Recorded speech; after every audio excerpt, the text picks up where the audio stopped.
One of history's most compelling UFO encounters has to be that of the story run by French paranormal magazine Top Secret in the late 70s. Sent in by an anonymous source, the story surrounds the American submarine the USS Trépang, which, during a training mission within the Arctic in the March of 1971, would capture some of the most astonishing UFO photos ever released to the public. The images purport to show an encounter with numerous alien-like craft, which after emerging from the depths below, were either shot at and destroyed, or as some of the images suggest, simply observed and photographed. Over the subsequent years, many internet sleuths have looked into the event, and indeed the accompanying photographs, either with an eye to debunk their validity, or indeed prove their authenticity. The original images released by the magazine are still to be found circulating the internet. However, thanks to this research, high-resolution originals were later uploaded to the web. These have allowed for the confirmation of many forensic details, such as the distancing and patterning of the sub's periscope crosshairs. The quality of the photos has also allowed for them to be examined for doctoring. These investigations have all concluded that they are indeed real.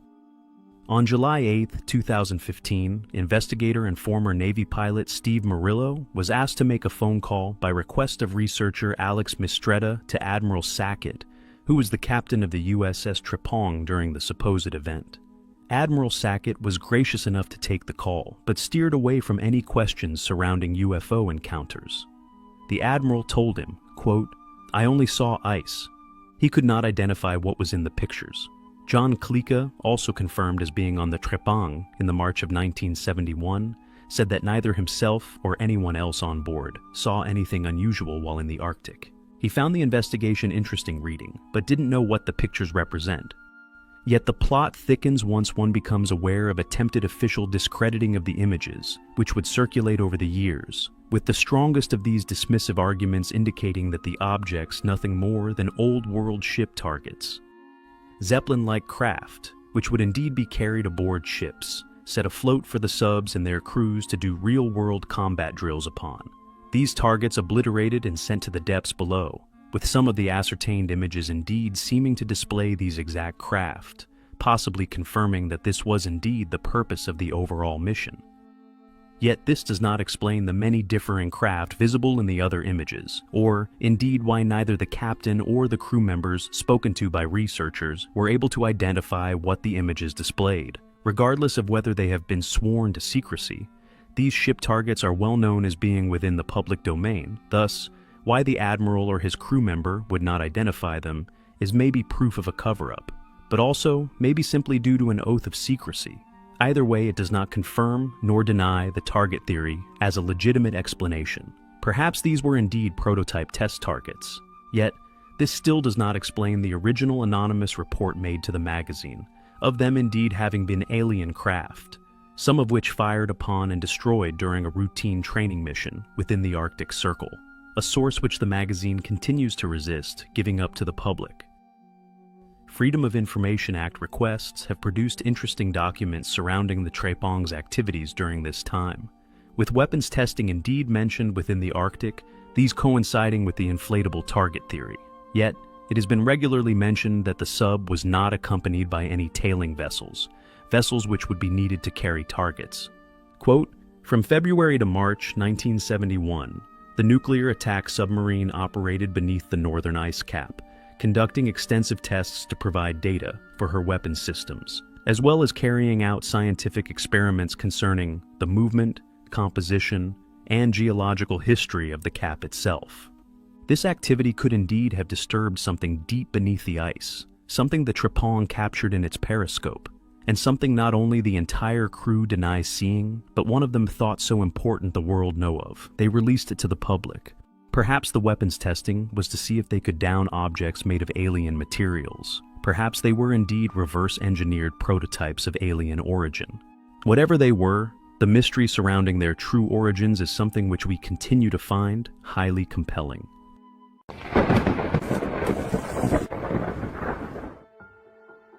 What is our moon?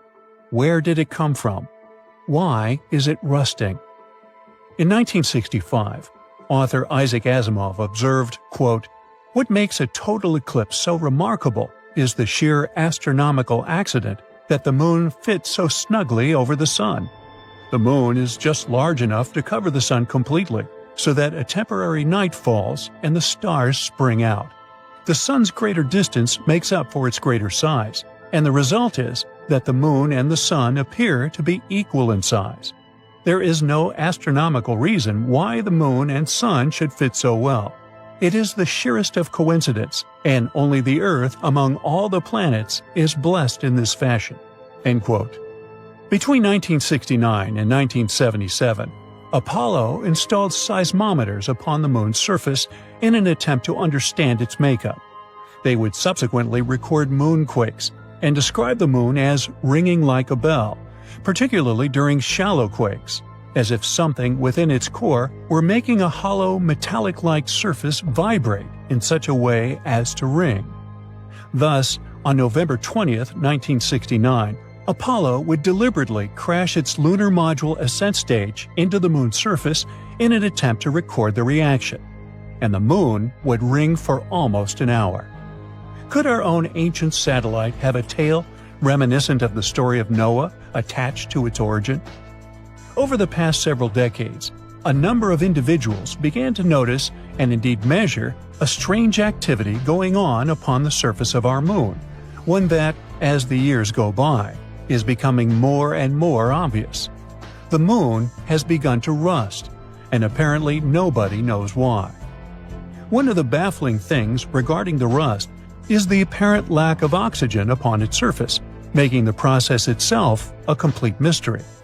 That is, of course, if the moon itself is not indeed hollow, with remnants of, or indeed a still intact internal atmosphere, one that could be causing it to rust from the inside out, with it only now becoming visible to us on Earth. The worst affected areas are currently its poles, and as the years go on, the rust is only getting worse. Could the true origin and original purpose of the moon finally be unraveling before our eyes? Is it indeed hollow, once made entirely of metal? If so, what could it be? A possible ancient alien ark? One which served its purpose and is now slowly disintegrating? We find such possibilities highly compelling. Ancient OOPArts. A section of ancient history which many find as their preference, it is undeniably one of the strongest areas of argument within the study of antiquities, which is in support of the past existence of once highly capable, incredibly technologically advanced, yet now lost ancient civilizations. The ancient astronaut theory being one main topic of interest within the OOPArts realm. When it comes to certain current or now past allies, in alliance with our so often reiterated posit of the existence and the volumes of surviving evidence in support of a now lost, often also claimed, now actively hidden, enormous number of chapters of human history. It is thanks to their laborious collaborative efforts which has allowed us to accomplish such a strong and compelling evidence. In addition, the realization that much of these sites and anomalous features also display a strong evidential suggestion that many of these civilizations somehow succumbed suddenly, possibly to a past cataclysm. However, if this vast and still growing file of evidence, all suggesting sudden demise, is, in the future, somehow found to have been an undeniable reality, possibly a repeated event, a question arises: who could these claimed ancient astronauts possibly have been? The evidence suggesting sudden halts in undertaking within countless elaborately created, by clearly highly resourced people, megalithic quarries, which were inexplicably abandoned, litter our planet. This may suggest that these OOPArts are either of returning, unfortunate witnesses to this cataclysm, somehow returning many generations later, successfully making contact with a civilization raised from the ashes of their now forgotten world, somehow surviving all this time in an ancient spacecraft, possibly better, possibly similar to our own modern space stations, absent long enough to be depicted by a people presumably astonished by their existence. Secondly, they could quite possibly depict ancient alien visitors to our planet, either once deliberately making contact or once crashing here, forcing these entities to make contact, thus witnessed. Yet, if true, their likeness to Earthlings is a controversial consequence to said history. Or are all somehow a mere coincidence? One or two hoaxes, we feel, is a real reality, but for all these magnificent, enigmatic, and often clear depictions of similarly looking individuals all being hoaxes? Yet so far separated geographically, we find unlikely. One must keep this in mind when studying such artifacts, such as the Istanbul rocket, the claimed ancient space module which became one of the most popular artifacts of the Istanbul Archaeological Museum. Sought after by Western scientists and media alike, pored over and written about in hundreds of articles across Europe, even featuring on television programs and within many newspaper articles. However, what is fascinating about this reality that for many years, many specialists, often talented people, also just as often funded to presumably determine an inaccuracy in the object's claimed age, did not. Not until a few years ago, that is. In the last few years, it has been that the Istanbul rocket was apparently found to have been a hoax, a plaster cast made some 25 years ago, a puzzling claim when one remembers that just 5 years after, the space module was sought after by German and English, among many other national archaeologists, and was, for a long time, secured in the preservation unit of the museum. Was this really a plaster cast, a mere 5 years old when this discovery was announced, successfully fooling the world's scientific communities? Or was it like so many other artifacts we study, successfully stolen, then replaced with a clear fake? We will leave that up to you to decide from the evidence available. But an argument for found crashed craft can also be seen in the inspiration for the creation of things, like that of the lid of Pakal's tomb. An enigmatic depiction of this same form of technology, again, turns up all over South America, and even further afield. The Kiev spaceman, yet another found far away in the remote, desolate landscapes of Ukraine. Clearly, a depiction of a gas-breathing humanoid-shaped being, depicted with seemingly no injuries, yet the reason for said depiction is an ongoing debate, yet due to its clear characteristics, a welcome member of this long list of ancient OOPArts. Ancient astronauts?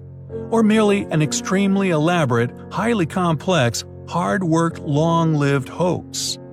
We find the evidence to support the theory highly compelling. What did the Apollo 10 astronauts experience on their legendary transit far beyond Earth contact as they ventured around the dark side of the Moon? Our often illuminated satellite is, to our perspective here on Earth, seemingly rotating on a fixed axis, thus only one side of the Moon has ever been seen from Earth. Additionally, although known as the dark side, it does indeed receive sunlight. In May 1969, Apollo 10 was the fourth manned mission in the United States Apollo program. It was a real-world or real space operational training mission, an in-depth research and preparation rehearsal in planning of the eventual moon landing, successfully testing componentry, procedural drills, along with several contingencies for if something went wrong. The mission was completely successful, doing all short of an actual lunar landing. What we find the most enigmatic part of the mission, however, the audio transcripts of what even the astronauts termed alien music was heard by all aboard as they lost contact with Houston as they went behind the moon. That is music even sounds outer spacey, doesn't it? Do you hear that? That whistling sound? That's what we're talking about, those screams from some alien aspect. Supporting the theory of an alien transmission are recent discoveries of pulses leaving our planet from several locations, such as Antarctica, Bosnia, Peru, etc. The perplexing purpose for false doors and so forth. Furthermore, due to the sheer mass of rock that would be between the Earth and the far side, if the Moon is receiving any directed transmissions, its stationing strategically perfect to not only observe us, but avoid detection.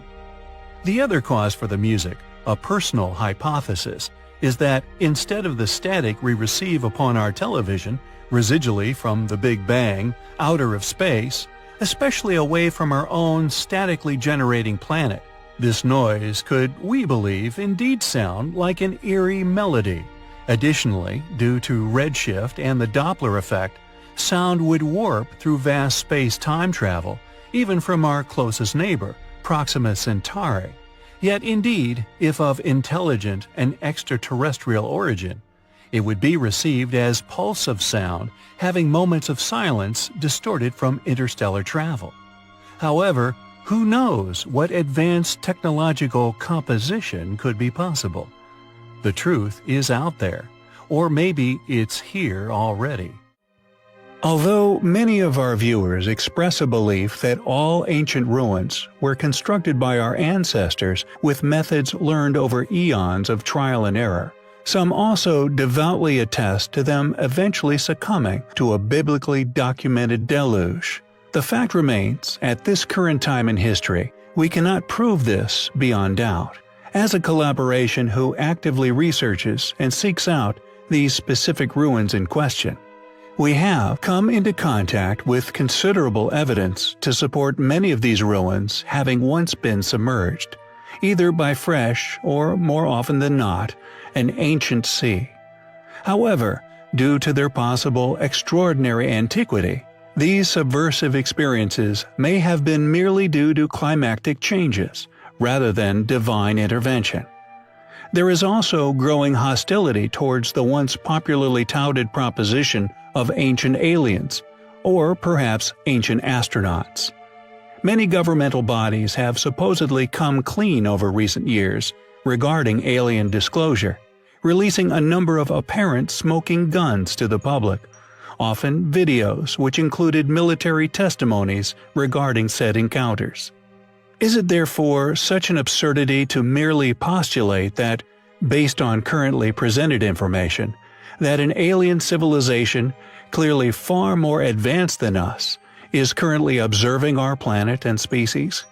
Perhaps we once knew these beings, before something clearly happened within our past, something which made us forget a considerable amount of our own history. Many of the ancient structures found upon our planet defy belief or explanation. Is it so unforgivable to ponder whether our ancestors received an intellectual nudge at some point within antiquity? There are also many ancient tribes whose ancestral accounts often include some sort of visitation, with some, like the Dogons, celebrating the precessions of the Sirius star system, precessions we didn't confirm as accurate until earlier this century. And the Scythians could be seen as the most valuable of these tribes, mainly due to a mysterious idol, once found frozen within one of their ancient tombs, sunk deep into permafrost among the Altai mountains of Serbia. It is known as the Scythian spaceman, and for good reason. It must be remembered when looking upon such objects with eyes from a modern world that the clothing this idol wears is far removed from the tribe in which created it. It is not only unusual, but eerily reminiscent of our own modern spacesuits. What's more, and perhaps the most damning evidence, is his space helmet, a device that would have been crucial for communication with a being from an entirely different atmosphere. What was the Scythian spaceman? What does it represent? Did the Eurasian nomads actually encounter an ancient astronaut? We find the existence of such artifacts highly compelling. There are many mysteries left here upon our planet yet to be unraveled, many truths from the past and facts within our future left to be uncovered. Space, however, the final frontier, is a place of literal infinite mystery, many more than one could ever explore, yet the following we found particularly compelling. Discovered by the James Webb Telescope, under development from 1996 until its successful launch into space on Christmas Day 2021. initially estimated to cost $500 million. However, having met many obstacles along the way and almost being canceled altogether, this so-called fiscal black hole had a final figure closer to $10 billion. Yet the most expensive flat pack ever made by man was a complete success upon launch, and as mentioned, has spotted something which our channel finds of particular interest.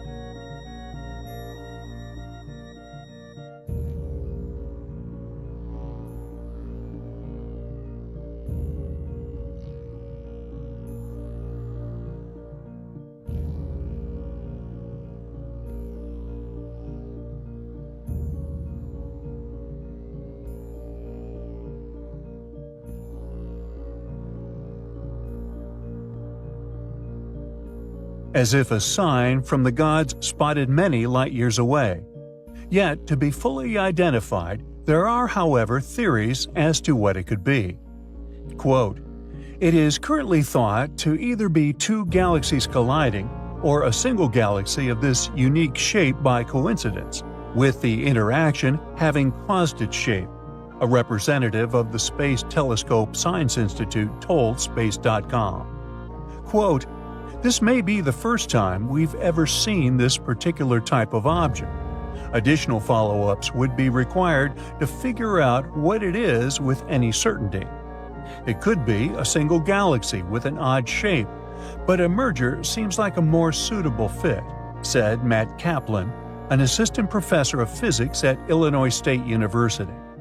He continued, "The two distinct features could easily be merging galaxies, with the upper part of the question mark being part of a larger galaxy which is getting tidally disrupted. Given the color of some of the surrounding background galaxies, this does not seem like the worst explanation. Despite how chaotic mergers are, double-lobed objects with curvy tails extending away from them